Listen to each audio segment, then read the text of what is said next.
நம்ம திட்டங்களால பயனடைந்திருக்கிற எண்ணிக்கை மட்டும் சொல்ல கொஞ்சம் கேளுங்க. கலைஞர் மகளிர் உரிமை தொகை 1,31,00,000 பேர். காலை உணவு திட்டம் 19,34,000 குழந்தைகள். புதுமை பெண் திட்டம் 6,95,000 மாணவிகள்.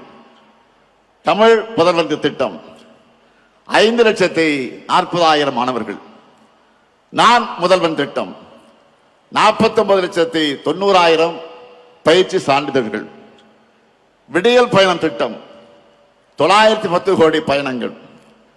மக்களை தேடி மருத்துவம் 2,56,00,000 பேர். இன்னும் காப்ப நம்மை காக்க 48 திட்டம் 4 லட்சத்துக்கு அதிகமான உயிர்கள். பல்வேறு ஓய்வூதிய திட்டங்கள் மூலமா 30,50,000 பேர். பட்டா பெற்றவங்க 23,56,000 பேர். உங்களால டோட்டல் போட முடிஞ்சுதா இல்லையா?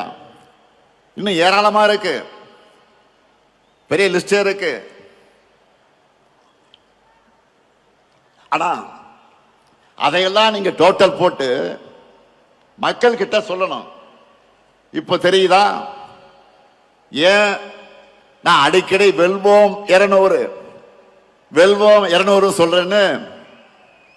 இவ்வளவு செஞ்சிருக்கிறோம். 200 தொகுதி உறுதியா இல்லையா? கேட்கல. உறுதியா இல்லையா? 200 தொகுதி உறுதியா இல்லையா? மகிழ்ச்சி. நீங்க பிரச்சாரத்துக்கு போறப்போ மக்கள் யாரை கேட்டீங்கனாலும் அவங்க நம்ம அரசோட திட்டங்கள்ல பயனடைஞ்சக்கூடியவங்க இருப்பாங்க. நம்ம அரசின் திட்டங்களோட பயனாளிகள் வாக்களிச்சாலே போதும். நாம தான் ஃபுல் ஸ்வீப்ல போனோம், முழு வெற்றி அடைவோம். கவலைப்படாதீங்க. அதான் இப்படி சொன்ன புரியுதா உங்களுக்கு? அதை உறுதி செய்ய வேண்டியதுதான் உங்களுடைய பணி.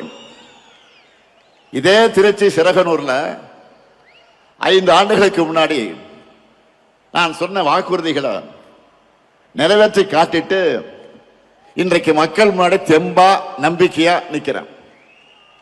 அடுத்து விரைவில் விரிவான தேர்தல் அறிக்கை தங்கை கனிமொழி தலைமையில தயாராகி கொண்டிருக்கிறது. விரைவில் அது வெளியிட போறோம். சமீபமா கவனிச்சிங்களா? மற்ற அரசியல் கட்சிகள் எல்லாம் ஏதோ இன்ஸ்டால்மெண்ட்ல தேர்தல் அறிக்கையை வெளியிட்டு இருக்காங்க. அதுல என்ன அறிவிக்கிறாங்க? நம்முடைய திராவிட மாடல் சார்பில் நாம் நிறைவேற்றி கொண்டிருக்கக்கூடிய திட்டங்களை டாப் அப் பண்ணி அப்படியே காப்பி எடுத்து அறிவிக்கிறாங்க. அவ்வளவுதான். ஏன்னா அவங்களுக்கும் வேற வழி இல்லை. நம்ம ஆட்சியில நிறைவேற்றிருக்கக்கூடிய திட்டங்களை இனி யாராலும் மாற்ற முடியாது, எவராலும் நிறுத்த முடியாது. யோசிச்சு பாருங்க. நாம வழங்குகிற மகளிர் உரிமை தொகையை யாராலும் நிறுத்த முடியுமா? முடியவே முடியாது. அப்படி அவங்க நினைச்சால அவங்க வீட்டு பெண்களை அவங்களுக்கு கட்சிக்கு ஓட்டு போட மாட்டாங்க, வீட்டை விட்டு வெளில அனுப்பிச்சிடுவாங்க. அதனாலதான் இப்ப அதிகப்படுத்தி அறிவிக்கிறாங்க. அடுத்து பள்ளி குழந்தைகளுக்கான காலை உணவு திட்டத்தை யாராவது கை வைக்க முடியுமா? சொல்லுங்க, முடியுமா? அந்த குழந்தைகளை பட்டினி போட்டா தமிழ்நாட்டு மக்கள் அவங்க சும்மா விட மாட்டாங்க.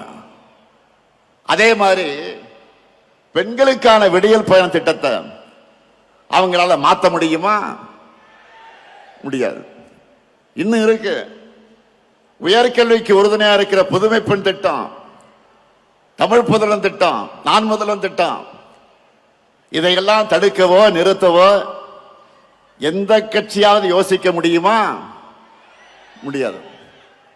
அது மட்டுமல்ல, முதியவர்களுக்கு வீடு தேடி ரேஷன் தரக்கூடிய தாயுமானவர் திட்டம், வீடு தேடி மருத்துவம் தரக்கூடிய மக்களை தேடி மருத்துவம் திட்டம், இதையெல்லாம் தொடர மாட்டோம் எந்த கட்சியாவது வாய் திறக்க முடியுமா?